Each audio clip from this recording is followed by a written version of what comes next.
আসসালামু আলাইকুম ওরহমতুল্লাহি আবরাকাতুহু। এর আগেও নিয়ে এসেছি খলিফা যুগ নিয়ে, আবারও খলিফা যুগ নিয়ে আসছি। খলিফা নির্বাচন কিভাবে হলো, খলিফা নির্বাচনের অংশ কিভাবে, মানুষের মুখে প্রথম খলিফা কে এলো, কিভাবে এলো, সেই সব নিয়ে আপনার সামনে আসছি। খলিফা নির্বাচন, তো খলিফা নির্বাচন কিভাবে হবে সেটা নিয়ে যেমন আমরা এখন বিভিন্ন ইলেকশনে লড়ি, কেউ সিপিএম থেকে, কেউ কংগ্রেস থেকে, কেউ টিএমসি থেকে, কেউ বিজেপি থেকে, কেউ আরজেডি থেকে, কেউ বিএসপি থেকে, যত রকম লেভেল আছে তত রকম লেভেল নিয়ে মানুষ লড়াচড়া করে।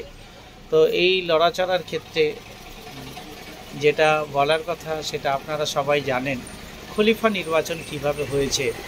আমার প্রিয় রসুল হজরত মোহাম্মদ সাল্লাল্লাহু আলাইহি ওয়াসাল্লামের মৃত্যুর পর প্রায় সারা আরব দেশে এক শূন্যতার সৃষ্টি হয়, মানে সে শূন্যতা পূরণ করার মতো কারো অধিকার বা কেউ নেই, এরকম একটা ভাবনা। হজরত মোহাম্মদ সাল্লাল্লাহু আলাইহি ওয়াসাল্লাম ইসলাম ধর্মের রসুল এবং নতুন ইসলামী রাষ্ট্র শাসক ও রাষ্ট্রনেতা ছিলেন।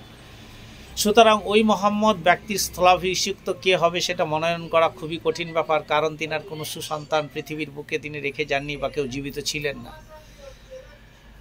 তারা ভাবতে পারছিল না যে হজরত মোহাম্মদ সাল্লাল্লাহু আলাইহি ওয়াসাল্লাম তাদের মধ্যে নেই। সকলেই হতদম্বিত হয়ে পড়েন, আবার কেউ কেউ ক্ষমতা লাভের জন্য উদ্গ্রীব হয়ে পড়েন। এদিকে হজরত তার সঙ্গে মহারাজদের আশ্রয়দান ও নানা ত্যাগের জন্য মদিনাবাসীগণ তাদের মধ্যে একজন খলিফা পদে মনোনয়নের দাবি জানান। অন্যদিকে অনেকেই সাহাবী হজরত আবু বকর রাদিয়াল্লাহু তাআলা আনহু, হজরত উমর রাদিয়াল্লাহু তাআলা আনহু ও হজরত আলী রাদিয়াল্লাহু তাআলা আনহু খলিফা পদে নির্বাচনের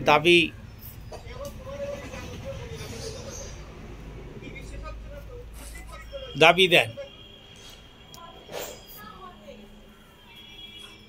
নানা আলোচনার পর হজরত উমর রাদিয়াল্লাহু তাআলা, হজরত আবু উবাইদা এবং সক্রিয় উদ্যোগ হজরত আবু বকর রাদিয়াল্লাহু তাআলা ইসলাম খলিফা পদে নির্বাচিত হন।